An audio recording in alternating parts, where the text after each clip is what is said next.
तर खासदार बजरंग सोनवणे बोलतायत, बघूयात. आरोपी झाला तो 2 नंबरचा आरोपी जे या प्रकरणात ज्याला केले गेले ते आरोपी आहे तो केज तालुक्यापुरता मर्यादित आहे. पण असे अनेक आणखी जवळजवळ 11 तालुके आमच्याकडे 11 तालुक्यात 11 त्याचे माणसं आहेत खाली नेमलेले की ज्यांनी त्या तालुक्यावर दहशत करायची. आणि ही जी 5-7 जण आता जे आरोपी आहेत की सुदर्शन घुले, कृष्ण आंधळे, फलारी, हे जे 5-7 आहे आणखी आरोपी म्हणजे आरोपी नंबर 3, आरोपी नंबर 4, आरोपी नंबर 5, आरोपी नंबर 6, आरोपी नंबर 7, आरोपी नंबर 8 आणि याच्या व्यतिरिक्त आणखी काय आहेत असे हे सर्वजण ही टोळी खाली एक तिथला प्रमुख तालुक्यात करून सांभाळायचा अशी जवळजवळ 100 लोकांची टोळी या जिल्ह्यात आहे.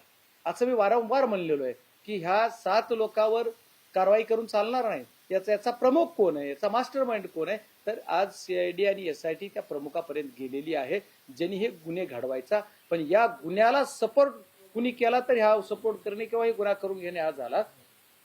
पण गुन्हा करताना यांच्यात एवढी ताकद कुठून येते, यांच्यात जी आहे ती ही काम करायची यांची जी एवढी वृत्ती, गुंड वृत्ती कुठून तयार होती, त्याला राजकीय वरदास्त असल्याची होत नाही. आणि तो राजकीय वरदास्त ज्याने कुणी दिला असेल त्याला सुद्धा याचा परिणाम भोगावा लागेल असं मला वाटतं. राजकीय वरदास्त